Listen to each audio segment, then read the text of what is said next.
Diálogos de lo Imposible te invita a explorar los cruces culturales entre las artes y el mundo contemporáneo. Acompáñanos en este programa de la Dirección de Creación Artística, Radio y Canal Universidad de Chile. Bienvenidos, bienvenidas a este nuevo capítulo de Diálogos de lo Imposible, programa que hacemos en la Dirección de Creación Artística de la Vicerrectoría de Investigación y Desarrollo de la Universidad de Chile y que ya va en su temporada número 3. Para este programa tenemos un tema bastante interesante que además nos ha llamado la atención desde hace bastante tiempo en términos de estos vínculos que siempre hacemos entre arte, cultura y sociedad. Y es la emergencia del concepto del urbano, un concepto que ya venía de hace bastante tiempo, que ya estaba presente, por ejemplo, en el arte urbano, y que hoy día vamos a tratar como un poco de entre desglosar, trabajar, construir, conversar en torno a eso, porque no cabe duda de que el concepto del urbano se ha instalado bastante en el Chile en los últimos 20, 30 años. No solamente, como decía, desde la visión del arte urbano, sino también la visión de la música, de la moda y en general de la cultura. ¿Qué significa el concepto en el contexto actual? Y no solamente porque es un concepto que remita al arte, sino también porque efectivamente hay una disputa política ahí en torno al urbano. Entonces titulamos este capítulo Lo urbano en el arte, territorios de creación y disputa, y tenemos dos invitados excepcionales para el día de hoy, que saben mucho de este tema y que además también vamos a poder como conversar de varias cosas, de varias, digámoslo así, vertientes al respecto. Me presento, bueno, yo también soy Guillermo Jarpa, soy coordinador de creación artística de la Universidad de Chile, también he tenido algunos acercamientos a la música, entonces también acá hay algún espacio donde podemos aprender y podemos también un poco conversar acerca de estos fenómenos que de verdad son bastante interesantes. Los voy a presentar, primero que todo, acá tengo mi apunte. Andrea Ocampo. Bueno, ¿cómo estás, Andrea? Bien, ¿y tú, Guillermo? Bien, bastante bien. Voy a hacer una pequeña introducción, solamente para que sí, todas las personas sepan. Escritora, comunicadora e investigadora sobre juventudes, cuerpo y cultura urbana, licenciada en Filosofía y tesista del Magíster en Estética Americanas de la Pontificia Universidad Católica de Chile, es autora de libros, de los siguientes libros: Ciertos Ruidos, Nuevas Tribus Urbanas Chilenas, Patio 29, La Democracia Imaginaria y Piñata. Ha sido becaria de la Fundación Neruda, del Instituto de Estética de la Católica, así como estudiante y profesora de Crítica Cultural en Balmaceda Arte Joven. Y también contamos con la presencia de Miguel Ángel Castro, pintor muralista, escritor de graffiti, ilustrador, músico y gestor cultural con más de 20 años de trayectoria en el arte urbano. Pertenece a la crew de graffiti HA-Crew, o HA-Crew, ¿cómo se pronuncia eso? HA-Crew, está bien. Perfecto. Desde 1996. Su obra se desarrolla principalmente en el espacio público, utilizando la calle como lienzo para intervenciones espontáneas y proyectos comisionados por instituciones públicas y privadas. Y también es director ejecutivo de la Corporación Cultural de Puente Alto, recientemente ya en el cargo. Así que, con esas introducciones, planteemos primero como quizás la pregunta más fácil o más básica o más, digo así, el esencial. ¿Qué es lo urbano? Porque lo urbano, claro, un concepto que remite a la ciudad, que remite a una historia, etcétera, pero pareciera ser de que, como decía en la introducción, es también un campo de disputa política y un campo de sentido. Es un campo donde básicamente se juegan muchas cosas, no solamente en términos de arte y cultura, sino también de política. Pero hagamos ese ejercicio de como entender qué es lo urbano ahora y qué significa lo urbano ahora. Así que, Andrea, por favor, hagamos como ese ejercicio un poco me tocó la página en blanco, qué fácil, qué fácil. Partamos por ahí. Bueno, primero que nada, esto es una discusión, tiene una historia por lo menos desde los 80, desde la emergencia del hip hop. Entonces, uno no es nadie para venir a dar esa definición, pero sí podemos dar cuenta de algunos aspectos de ese nudo, que además no solamente remite como a lo urbano en Nueva York, por ejemplo, ¿no? Sino que remite a cada urbanidad o a cada ciudad en la que esto se está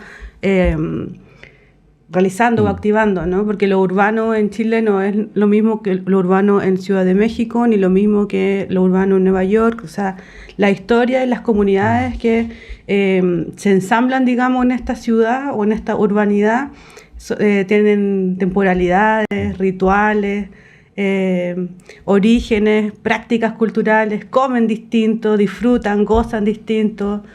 Bueno, pero en ese sentido, y desde el área que a mí más me toca, que vendría siendo la música en este sentido, ¿no?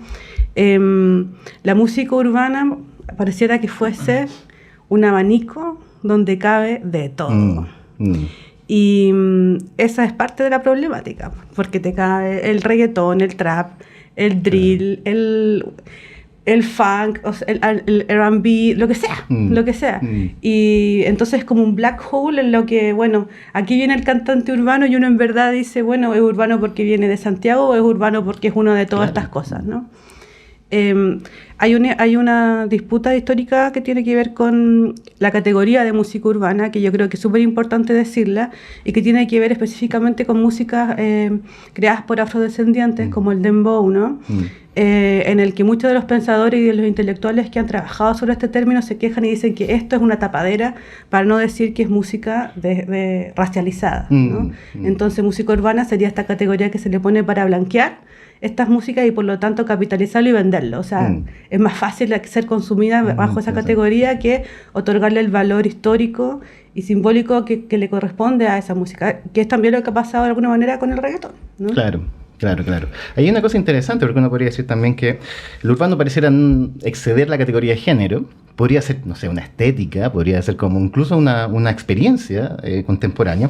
Tú, Miguel Ángel, ¿cómo lo ves? Porque también tú has trabajado mucho desde la perspectiva del muralismo, el graffiti, la activación y la agitación artístico-social. Entonces, me imagino que también ahí, un poco dialogando con lo que comentaba Andrea en torno a las territorialidades, en torno a los contextos, ¿cómo para ti, qué te pasa cuando escuchas el concepto del urbano referido al arte y también en este sentido a la música, como que ya abriendo como ese espacio de conversación, de discusión? Sí, como que creo algo bien parecido, o sea, voy a decir algo muy parecido a lo que dijo Andrea, pero con mis palabras, porque en verdad pensamos algo similar, que tiene que ver como, en relación a la música en particular, el concepto de lo urbano resulta ser un lugar común que es útil porque no tenemos todavía claridad de cómo se llaman esas músicas.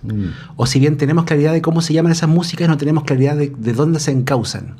Entonces, frente a ese desconocimiento, que es un desconocimiento natural por la emergencia del fenómeno, le llamamos música urbana para entendernos. Le llamamos música urbana para entender que corresponde como una etapa de la historia de la música y que tiene cierta relación entre sí. Esas músicas. Y la relación entre sí que tienen esas músicas tiene que ver justamente con la música que devino del hip hop. Por ejemplo, cuando tú veis los premios gringos de música, hasta hace no mucho, la categoría urban, de premios urban, era como una forma justamente de decir, esta es la música, este es el R&B, este es el neo soul, como para no darse la lata de decir, toda esta gente está inventando un nuevo género con nuevos subgéneros y que implicaría un estudio acabado de cada una de estas áreas de trabajo. Llamémosle música urbana, ¿cachai? Porque es la música que están haciendo los cabros del barrio, en detrimento de la música blanca, de los sellos y el pop, qué sé yo, Miley Cyrus, etcétera. Que ahí sí que puede haber una hipercategorización que es mercantil.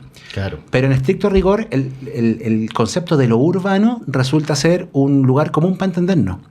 Porque debiésemos hablar de, no sé, mambo chileno.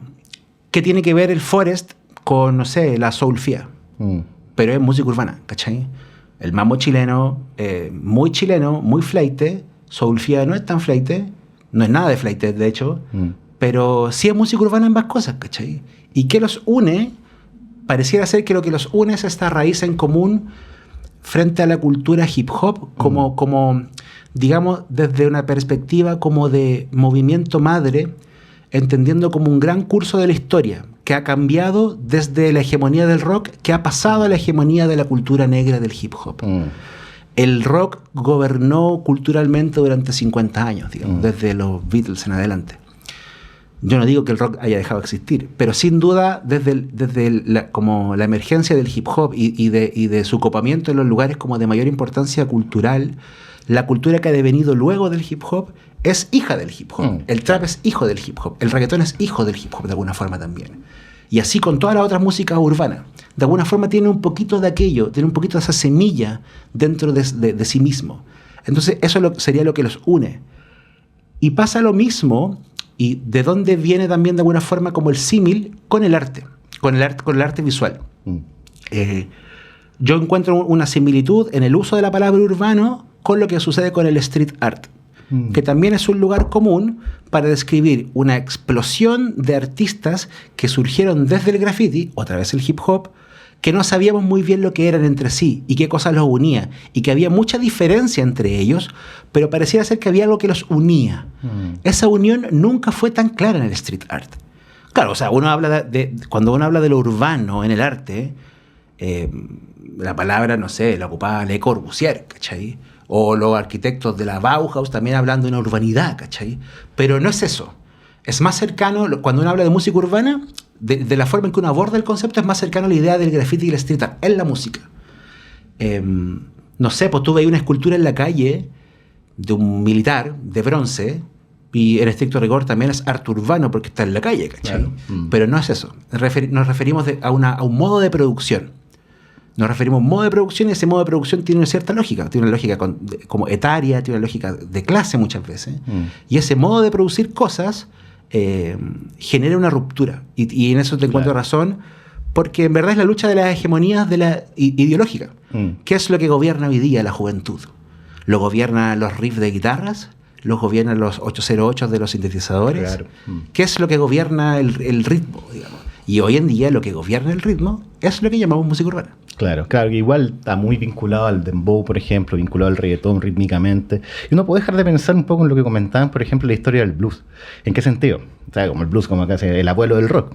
El blues del Delta del Mississippi era muy distinto al blues de Memphis, que era muy distinto al blues de New Orleans, y era muy distinto al blues, y estaban todos más o menos cercanos, pero todos tenían una identidad bastante distinta.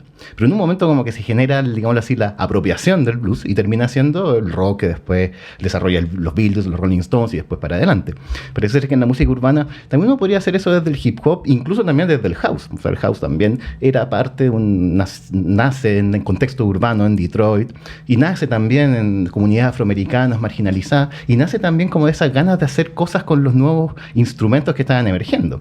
Tornamesas, teclados, etcétera, que es un poco lo que pasa ahora con la emergencia de los DAW, que son como un poco estos pequeños estudios que uno tiene en el computador, donde puede como hacer de todo. Fruity Loops, claro, Fruity Loops siendo quizás el más Ableton, pero Fruity Loops siendo quizás el más utilizado en ese sentido.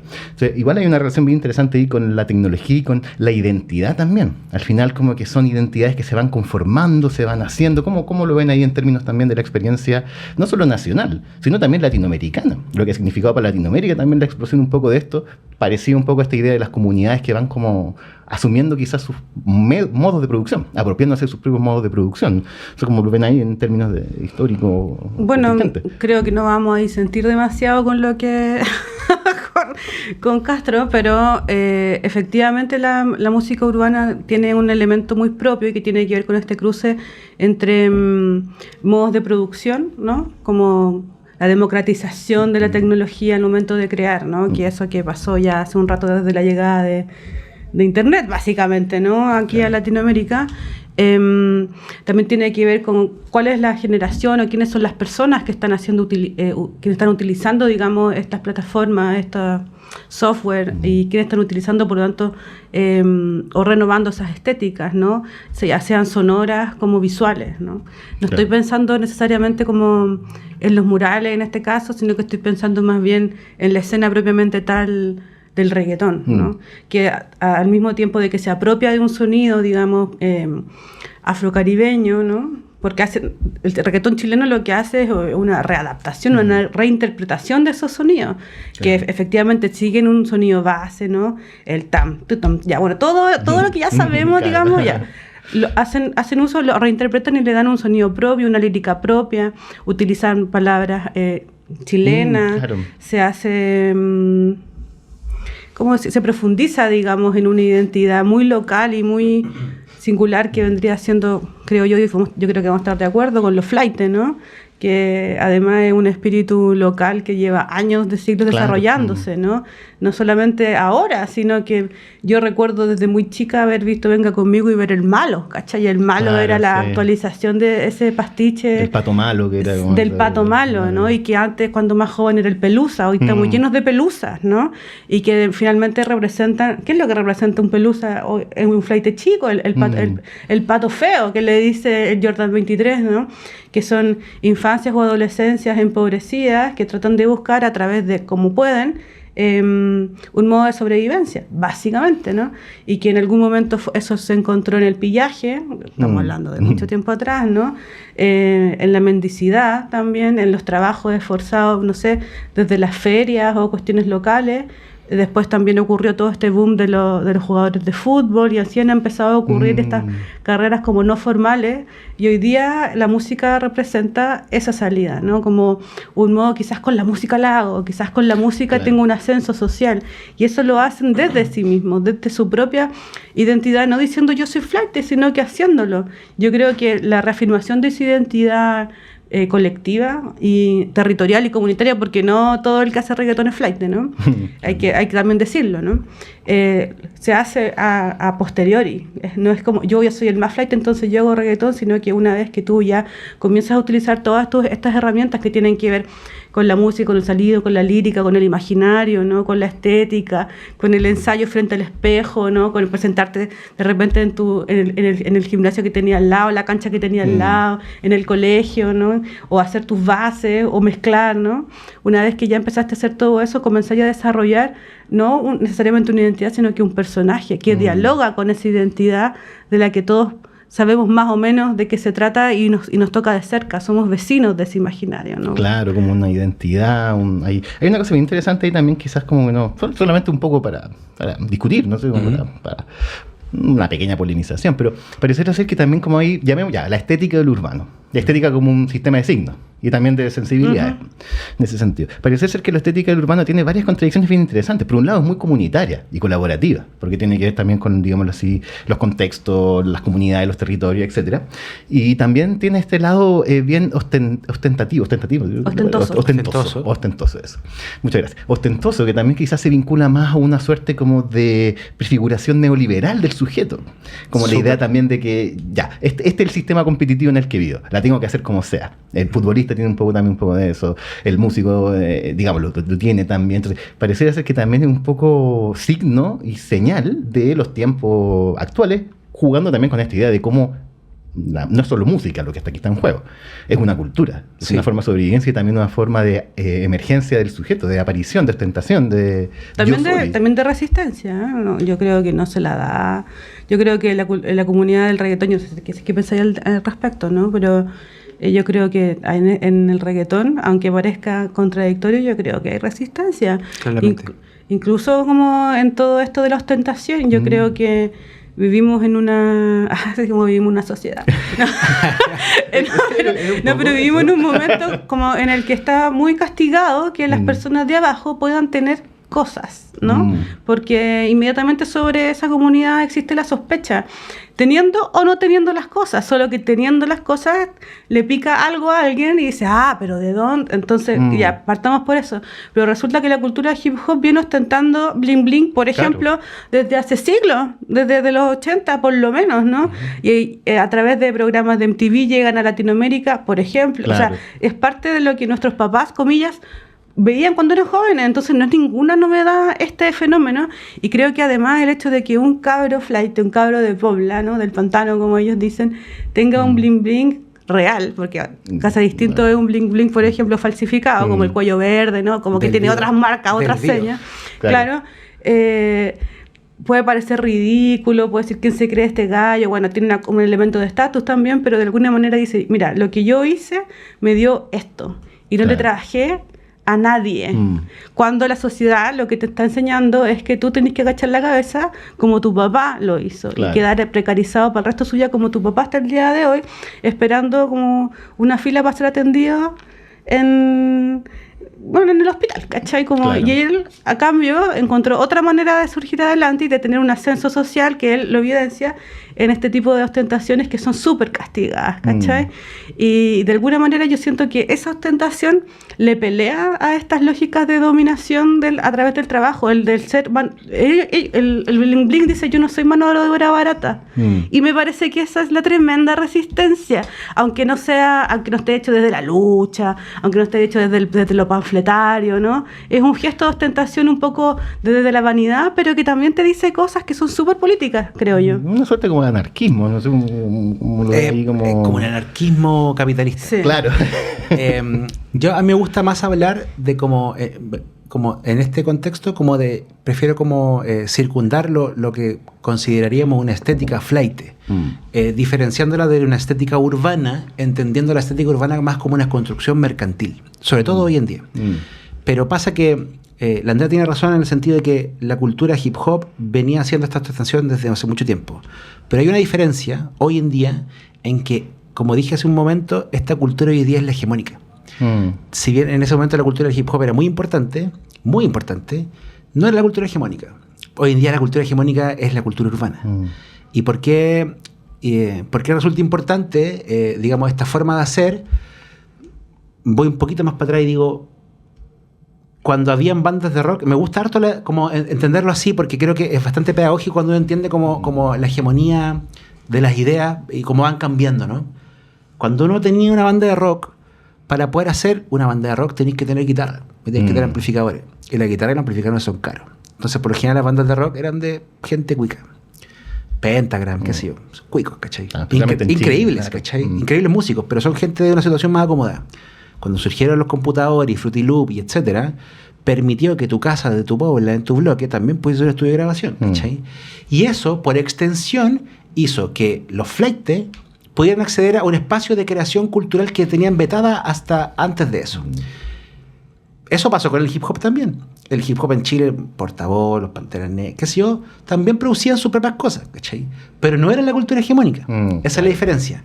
Como esta resulta ser la cultura hegemónica, tanto por cantidad, bueno, por calidad podemos dudarlo, podemos discutirlo, pero a nivel de cantidad y de importancia cultural, hizo que fuese inevitable no verla. Es inevitable no verla, no se puede ignorar. Porque de un momento a otro, tú levantas una piedra y hay 40 chipamocri haciendo música en su casa, ¿cachai? Y esa cuestión es bacán, porque permite que se inserte un espacio de producción creativa, cultural, artística, gente que está históricamente olvidada de aquel espacio, gente que está históricamente olvidada de la posibilidad de acceder a beneficios no primarios, no de preocuparse solamente de llevar plata a su casa y comer y pagar el rento, sino que de hacer música, de ir a conciertos, de preocuparse de una estética, ¿cachai?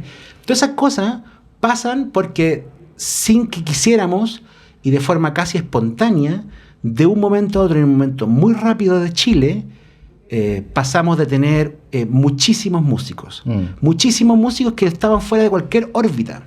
Y más aún, más grave aún en ese aspecto, estos músicos que estaban fuera de cualquier órbita han generado más plata que ningún otro músico en la historia de Chile. Solo la plata de Cría MJ es más que todos los otros músicos no urbanos juntos.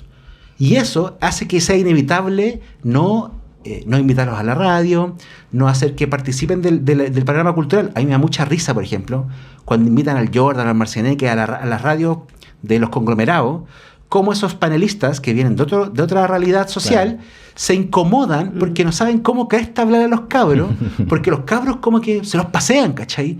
Y no les importa.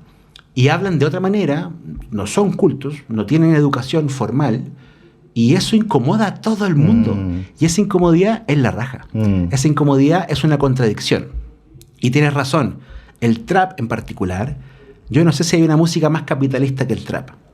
Pero a la vez el gesto de decir, yo no tenía nada, y a través de esto tengo todo, es súper político. El decir, mi mamá y mi papá eran empleados o laburantes o traficantes de medio pelo, ahora yo soy un cantante reconocido a nivel internacional. Y no le trabajé un día a nadie con mis canciones. Eso sí no es político. Ahora, hilando más fino aún, la conversación que nosotros estamos teniendo ahora es una conversación que nosotros venimos manteniendo hace 6 años. Esta misma conversación de lo que estamos hablando ahora, ya la tuvimos, digamos, la gente que nos interesa esto. Hoy en día, dentro de la misma lógica, está pasando que, y esto tal vez más específico, pero esa forma de reivindicación del decir yo vengo de abajo y la hice, se está agotando. El 2024 está siendo un poco, se está agotando aquel recurso. Eso es una opinión personal, digamos. Ya no me hace tanto sentido tantos cabros chicos diciendo lo mismo. Diciendo yo vengo de abajo y tengo joyas porque no ¿cachai? Se está desarrollando de alguna forma una manera de como una segunda etapa, creo yo, como de alguna manera vivimos un auge de la música urbana, hubo una meseta de la música urbana y en este momento es como una especie de va a pasar algo algo más, ¿Me entiendes? Sí, sí. De hecho, eso podríamos conversar en el segundo bloque, porque de hecho también quería un poco llevar la conversación hacia allá, más allá como del estado actual, que es verdad. Yo creo que efectivamente es una conversación que se ha dado hace varios años, pero también recién ahora quizá uno empieza a ver, porque han pasado los años, entonces uno lo puede ver en perspectiva, empezar a posicionarlo en perspectiva y poder también un poco plantearlo de esta manera. Así que vamos a hacer una pequeña pausa y ya volvemos pronto con la segunda parte de este capítulo. Diálogos de lo Imposible te invita a explorar los cruces culturales entre las artes y el mundo contemporáneo. Acompáñanos en este programa de la Dirección de Creación Artística, Radio y Canal Universidad de Chile. Estamos de vuelta en Diálogos de lo Imposible, en este capítulo donde estamos hablando sobre música urbana. Les recuerdo, este es un programa hecho en colaboración con la Radio Universidad de Chile y con el canal UChile TV, organizado por la Dirección de Creación Artística de la Vicerrectoría de Investigación y Desarrollo de la Universidad de Chile. Bueno, estamos recién conversando un poco acerca de los discursos, digamos así, las ideas que están detrás de la música urbana. Hay algo que a mí me llama mucho la atención, que es un poco el concepto de libertad. ¿En qué sentido? Porque, por ejemplo, pensando con el mismo paralelo con el rock, que son paralelos que sirven nomás como para crear ilustraciones. El rock también ha apelado mucho a la idea de libertad, porque el sujeto que tiene que salir, el sujeto que tiene que buscar su identidad, que tiene que buscar su destino. En ese sentido, parece ser que la música urbana no es tan distinta, ocupa otros mecanismos, otros registros, otras formas, pero parecería ser que lo que se juega detrás es una cosa bastante similar. También es la idea de yo poder ostentar mi libertad, de poder yo gozar y disfrutar de mi libertad. Tomando eso como consideración, tomando también un poco en consideración la idea de que pareciera ser que los ciclos culturales siempre se repiten un poquito, o sea, van pasando porque van cambiando, van modificándose. Una pregunta que también la dejo ahí como para polemizarla, conversarla. ¿Cómo ven ustedes, también en respecto a sus expertise, también con quienes han trabajado, con quienes se relacionan en su quehacer, en su propio quehacer, como, digámoslo así, como, llamémoslo así, como personas que están involucradas con este mundo o desde distintas veredas? ¿Cómo ven el desarrollo del género? ¿Y cómo ven también un poco una idea así como una previsión a futuro, un desarrollo futuro? ¿Qué está pasando con la música urbana? ¿Cómo ustedes creen que se va a desarrollar? ¿Y dónde está también ese momento, que algo que pasa en general con todos los géneros de música, en donde como que toman un salto y empiezan como a especializarse o empiezan como a buscar otras cosas, empiezan a complejizarse? Pasó con el rock, pasó con el punk, ha pasado con básicamente con muchos de los géneros. De cierta manera también el hip hop, la música electrónica. ¿Cómo ven ustedes ese elemento? El elemento como de... No quiero usar esa palabra como innovación, pero en el fondo es eso. ¿Cómo ven el género avanzando? Y en función también un poco de lo que se ha abierto en términos internacionales, que no es menor. Lo que pasa, por ejemplo, en Argentina es similar a lo que pasa en Chile. En Argentina se escucha mucho trap chileno. Se ha generado también me acuerdo que ya hace años Jorge González hablaba de que había que tener ojo con lo que estaba pasando con el reggaetón y cómo se está desarrollando eso dentro de los cabros más chicos, etcétera. Eso, solamente como dejarlo ahí como una pregunta abierta. ¿Cómo ven ustedes el género y cómo lo ven a futuro y sobre todo en su importancia cultural? Porque yo creo que ya quedamos un poco así como medio la idea de que esto fue un momento histórico igual, en términos culturales. O sea, no cabe duda en ese sentido. Lo sigue siendo. Estamos en ese hito. Claro, estamos en ese hito. ¿Qué pasa? Después no sé cómo... ¿Quieres comentar tú? Yo creo que con respecto a aquello, pasa lo que pasa cuando las culturas se transforman en la cultura hegemónica. Pasa que surgen contraculturas. Y esas contraculturas surgen desde la misma cultura. En ese sentido, yo pienso que si tuviese que hacer una apuesta, digamos, diría que lo próximo que va a pasar es como la maduración de una escena urbana alternativa, que ya existe. Es decir, como hay un mainstream urbano, como se surgió de forma abrupta un mainstream urbano, con Pablo Chile, Marcianeque, con los artistas mainstream urbanos, eso hace que surja una cultura alternativa urbana de músicos que tienen otro interés, que tienen de repente otro bagaje, si bien es gente común y corriente, también son jóvenes de la pobla, pero en la población también hay gente como uno, que de repente no encarna el arquetipo del fleite, sino que encarna el arquetipo del joven curioso, de la joven curiosa, que vive en una población y que tiene intereses, literario, artístico, estético. Esa gente también está haciendo música urbana, y se está formando hace mucho tiempo una escena urbana alternativa, que es básicamente a lo que nos dedicamos en el podcast que yo trabajo con Salvador Escobar, Microtráfico. Entender esa escena urbana alternativa. Está lleno de artistas que son impresionantes y que sus referencias son súper complejas, que no responden a la lógica simplista que tiene el primer oyente de la música urbana de primera línea. Yo creo que esa escena apunta hacia una maduración, porque es lógico, ¿no? Si hay como cuando existe una escena hegemónica, surge gente que dice, bueno, ese espacio nos representa a nosotros también. La idea del Jordan 23 representa a todos los jóvenes de la población.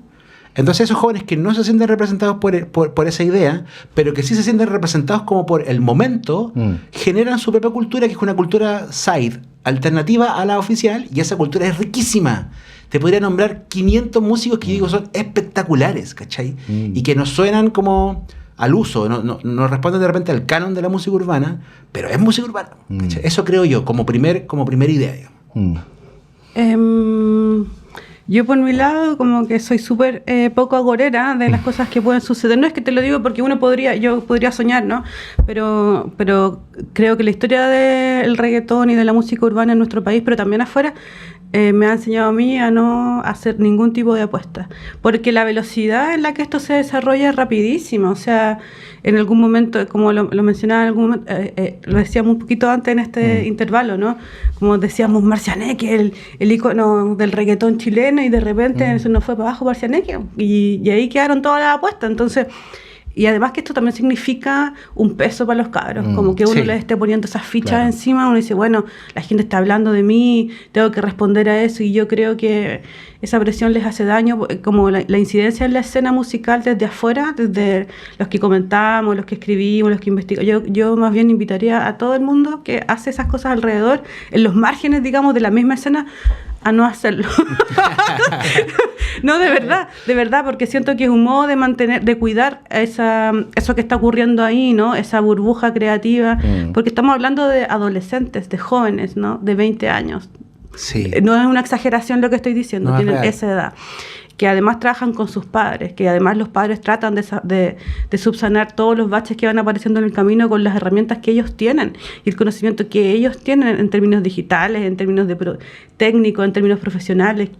Bueno, en fin, inmediatamente de eso te digo que hay una cuestión que Castro ha mencionado y que yo creo que es problemática, no porque esté en desacuerdo, sino que hay unos recovecos interesantes y que creo que tienen que ver con la pregunta que tú dices, que es como ¿para dónde va esto? Y creo que tiene que ver con este concepto como de lo hegemónico, ¿no? Porque lo hegemónico, ¿de dónde? ¿Para quiénes? ¿Cachai? Pienso en la última noticia, bueno, tenemos que ser un poco honestos, fue como los mejores discos del 2024 del Rolling Stone, ¿no? Pero la mayoría eran puras gringas pop, ¿no? Entonces, ¿hegemonía dónde? ¿En Latinoamérica? ¿En Chile? Claro. ¿En qué espacios particulares? Porque si tú vas al sur, todavía los cabros de sexto básico están bailando ranchera, claro. ¿Cachai? Entonces también hay que como que acotar súper bien hegemonía para quiénes, cómo, dónde y cuándo, ¿cachai? Sí. Y luego de eso, asumo que si estamos en Santiago, por ejemplo, de Chile, eso está ocurriendo, uno va a los discos, están todos los cabros vestidos más o menos en la onda, pero también inmediatamente de que esta estética o esta música gana terreno y todos los vamos usando y disfrutamos y aprendemos a cómo bailar y cómo cantar y nuevas canciones todos los viernes, ¿cachai? Inmediatamente esa música y esos contenidos aparecen de la mano con su criminalización, ¿no? No son aceptados, son resistidos por la mayoría, ¿cachai? Que son las mayorías de los que deciden qué es lo que pasa, ¿no? En términos de políticas culturales, en términos de qué es lo que se está mostrando, no sé, pienso yo en contenidos en educación, ¿no? ¿Qué es lo que están mostrando los cines? ¿Qué es lo que se están haciendo en las universidades? ¿Qué es lo que son los que manejan esto? Los cabros manejan lo suyo, digamos, en su escena, con su gente, con sus equipos, pero saliendo más allá, igual quedan a la intemperie y son blanco, digamos, lamentablemente, de todas estas cosas. La ley que se trató de promover el 2024 para prohibir los festivales que fueran financiados por el Estado, aquellos que tenían a cantantes, y de hecho esa ley tenía nombres. Tenía al Ita New York, mencionaba, hacía el proyecto de ley, al Pablo Chile, los mencionaba. Yo no podía creer eso, ¿cachai? Entonces, si eso ocurre, es porque tal hegemonía no es, ¿cachai? Que se les paran encima todos estos vejetes que entienden re poco de lo que está sucediendo y les tratan de poner la pata encima. Ahora, esa ley no ocurrió, ¿cachai? Esa ley no salió. Pero ojo que igual existen cosas que desde la política siguen presionando. Yo, en mi cargo de director de la Corporación Cultural, me desayuné con era una sugerencia de la Contraloría a las instituciones municipales a no contratar artistas urbanos, justamente por un tema de letra y de contenido. Es una sugerencia de Contraloría, digamos. Es una censura, eso es censura. Claramente, sí. Claramente. Sí, son cosas que suceden. Yo también, lo que yo decía, igual es como constatar un hecho, en verdad, como existe una escena alternativa que está creciendo. Y también hay una cosa importante, como con respecto, creo yo, a mí igual me gusta jugar un poco agorero.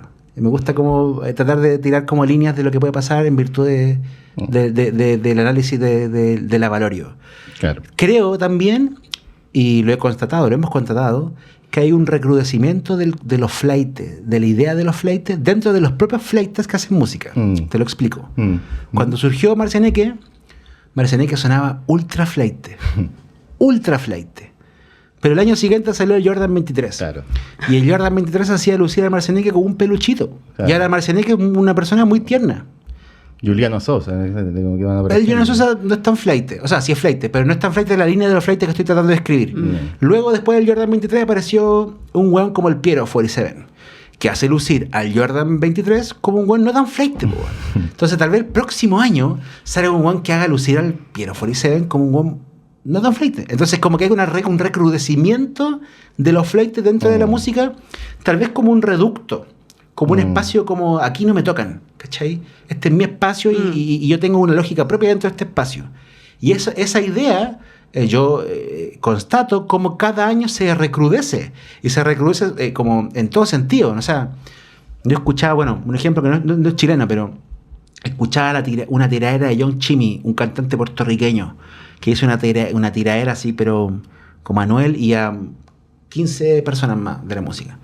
Y es muy brutal, digamos, como su nivel de flaiteza y de satanismo flaite, de cómo que hace lucir a las tiraderas de Tempo o de Mexicano, qué sé yo, de Cuyuela, como una cosa más piola, ¿cachai? Y cuando yo escuchaba esa tiradera en el año 2000, qué sé yo, sonaba muy serio, ¿cachai? Entonces yo digo, ¿a dónde vamos a llegar? Como, ¿hasta dónde puede llegar los flaites, ¿cachai? Como a nivel de recrudecimiento, digamos. Me parece súper interesante lo que está diciendo Castro, porque también tiene una lectura, porque claro, ese recrudecimiento igual tiene que ver con algo que se aprieta, como algo que, como un flaite que yo soy más flaite que tú, claro. Sí, y eso siempre ha ocurrido, bueno, en la cultura urbana, el hip hop, bueno, en todo, ¿no? Pero también eso tiene una lectura de género, ¿no? Y tiene que ver con que hay más recrudecimiento de esos discursos en la medida que eso también va de la mano con una hipermasculinización y una cosa mucho más brutal en torno a las letras. No quiero decir que no me gusten las letras del flight, o sea, yo las disfruto. Y no quiere decir que no haya mujeres flightes haciendo música. Por supuesto, y tienen también todas sus... ultra flightes también. Y tienen su gracia, o sea, como yo disfruto esto, ¿me entendís? Como por eso trabajo esto y le doy mi vida a esto. Claro, sí, pero lo que sí que quiero decir es que ese recrudecimiento flight viene de la mano con una hipermasculinización que responde a muchas cosas. Entre ellas responde a todo lo que ocurrió post-revuelta, responde también a la emergencia de las nuevas derechas, o sea, dialoga con todo esto, ¿cachai? Claro. No es como un fenómeno aislado, se alimenta de todo lo que se escucha en la calle y las cosas que se escuchan en la calle tienen que ver con todo esto, ¿cachai? Con un malestar político, a dónde vamos a llegar, qué es lo que pasa, que si no tengo esto, ¿qué tengo? Ellos viven y se alimentan de estéticas, de símbolos, de narrativa, en un momento en el que no hay certeza de nada, ¿cachai? Claro. Estas son las generaciones de las que uno también participa, creo yo, en donde no hay futuro, ¿no? No hay ninguna certeza. Y la única certeza que tengo, la única libertad a la que puedo aspirar es la plata, el dinero, ¿cachai? Eso me va a fijar de alguna manera un pequeño islote a lo que en medio de todo finalmente es como una turbulencia permanente. Son cabros que saben que aparecieron y que aparecieron endeudados y hasta dónde estamos. Entonces, bueno, si la dinámica me tira a ser así y ser más flight y ser más brígido y así me funciona, así hay que hacerla, ¿cachai? Y de hecho el otro día vi una entrevista de Pablo Chile que creo que eso podría ser un ensayo, ¿no? Bueno, él siempre tiene esas intervenciones que decía que él ahora se estaba poniendo rico porque a las babies les gustan así y son las que más compran boletos. Entonces, me pareció que era una lectura como que es real en términos comerciales, pero que también habla de una vuelta de tuerca a cómo ellos se autoconfiguran en términos estéticos. Ahora sí es posible ser el flaite más respetado, ¿no?, de la cultura de la calle en términos musicales, pero que también se quiere, o sea, él sabe que ese es el camino, verse mino, ¿cachai? Y hay una reivindicación estética cosmética, no estoy hablando del bling, no estoy hablando del imaginario, estoy hablando de la cuestión física, ¿no? Claro.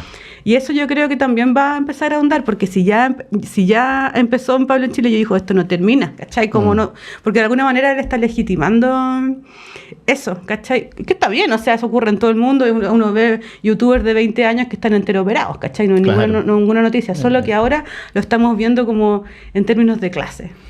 Sí, hay una tensión de clase evidente. Por ejemplo, lo que tú dices me hace recordar una conversación que tuve con un productor, no voy a decir quién, porque no recuerdo bien, pero un productor famoso de música urbana, que es como, y que repetía algo que es muy cierto, ¿no? Como, si tú querís pegarte, tienes que hacer que tu canción le guste a las babies, y que le guste a las babies de la disco. Porque si tú hacías eso, si a las minas le gusta la canción, hace que los hombres vayan a la disco a gastar plata. Claro. Porque van a tratar de ostentar, porque es obvio, digamos, porque es la lógica, digamos. Sí.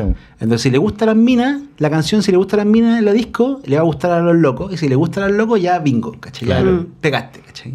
Entonces, claro, hay como ese mismo recrudecimiento de los flaites tiene que ver como con la mayor tensión en todo sentido, de clase, como con la incomodidad.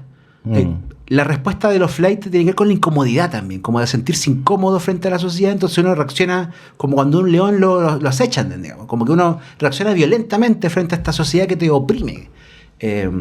Y tú respondes como león en ese sentido. Claro. Y eso ha sido así siempre, en el sentido que, claro, dentro de los flaites hay una cosa que es muy masculina, que tiene que ver con quién es más alfa nomás. ¿Quién dispara primero? Claro. ¿Quién tiene la pistola más grande? ¿Cachai? Claro. Muy similar a la música disco a finales de los 70 también, que además también fue un género que en su principio fue muy criticado y luego fue revalorizado con el tiempo en perspectiva. En ese sentido hay cosas bien similares y muy interesantes. Está muy buena la conversación. Me encantaría seguir, pero ya estamos terminando el programa. Así que llega una de las partes favoritas del programa, que son las recomendaciones. Que nos digan así, recomendaciones puede ser lo que sea, libros, playlists, relacionados al tema. Algo que estén leyendo, algo que estén observando, no sé, algo que les llame la atención y que quieran compartir en este momento, porque, bueno, también un poco para continuar la conversación en otro espacio, como una recomendación que pueda como continuar esto. ¿Qué se le ocurre? No voy a recomendar libros porque no lo van a leer. Entonces voy a recomendar... Bueno, es que hay algo que acaba de decir Castro, que yo me quedé así como con la lengua apretada, ¿no? Y que tiene que ver con las babies, ¿no? Solamente quiero decir que hay una escena de mujeres haciendo cosas, todas muy jóvenes y todas muy talentosas. O sea, es que yo estoy impresionada. Y creo que hay que ponerle oreja. Ya no son las tres que siempre se ven en todas partes, como que hay muchas más. Y yo, la verdad es que estoy enamorada de una cabra, como que se llama Varinia. Creo que es la más auténtica, como en todos los términos, audiovisuales, sonoros, las letras. Ella tiene esto de reconocerse como flaite, y de hecho como su canción más maravillosa se llama Gata Flaite, y habla de cómo ella se viste para ir a la fiesta, bueno, en fin. Y también está la Baby Soul. Bueno, toda esta escena que Castro decía que es como más alternativa, que vendría siendo emergente, habla también de una mayor participación de las mujeres, claro, y de que las baby no son solamente para comprar los tickets, sino que también tienen una participación esencial en términos creativos, son los que le afirman las carreras a estos sujetos y son las que levantan y sostienen en términos de números las audiencias, claro, de todos estos que llenan Movistar y cuestiones así. Interesante y necesario. Bueno. Miguel Ángel, que yo no voy a recomendar libros porque no leo libros. Ahora mentira. No, voy a recomendar artistas de música urbana alternativa, obviamente, que es lo que les comentaba delante. Y de verdad, hay mucha gente muy interesante haciendo música. Y desde distintos espectros, desde distintas veredas, desde la vereda de disidencia, desde la vereda, de mil veredas. Me gustaría nombrar a la Fufi Buni, que yo creo que va a ser una próxima estrella de este país. Me gustaría nombrar al Slum, me gustaría nombrar al Kilua, me gustaría nombrar al Romancito, a mi amigo personal Benjita Al Capone. Hay tanta gente tan buena. Al Don't, a la Nila. Estoy nombrando artistas que seguramente la gente que va a escuchar este programa tal vez no ubica, pero les pido que por favor las pongan en su radar, porque hay gente chilena, cabros de barrio, haciendo música increíble. Eso. Qué bueno, ¿no? Y en realidad creo que ya a título personal es también un poco una de las cosas que uno busca en estos espacios, es saber lo que está ocurriendo, qué cosas están emergiendo y sobre todo también esta idea que, claro, el mainstream quizás tiene una idea muy fija de lo que es la música urbana. Pero si uno se va dando cuenta que también la diversificación dentro de la misma escena o de las escenas le ayuda mucho también al género. O sea, al final también son las búsquedas que hay dentro de ciertas estéticas que en el fondo creo que son las que comandan también la búsqueda de qué busco yo en el arte, básicamente, qué busco yo haciendo arte, qué busco yo juntándome con personas, etcétera. Bueno, tenemos que dejar hasta acá. Nuevamente muy agradecidos en nombre de la Dirección de Creación Artística de la radio por esta conversación. Ha sido bastante interesante. Sería bueno quizá en algún momento extenderla, porque también, como tú decías, esto es muy impredecible, puede pasar cualquier cosa el próximo año, en 2 años más con la música urbana, o por lo menos con los distintos exponentes que están ahí alrededor. Así que les agradezco también sus recomendaciones y eso, no sé, ¿te quieren decir una última cosa o ya nos despedimos? Nada, bueno, que agradecida por este espacio. Debería haber mencionado también a más artistas, pero voy a decir solamente un sello, que es la Peluquería Records, que hace música con disidencias, ¿no? Porque claro, una cosa son las mujeres, pero otras cosas, otro mundo son las disidencias, ¿no? En todo término político, estético, lo que sea. Y nada, gracias a todo el equipo de producción que hace un 7 con una misma. Perfecto. Bueno, muchas gracias. Gracias, Miguel Ángel, gracias, André, y gracias a todos. Gracias por invitarme.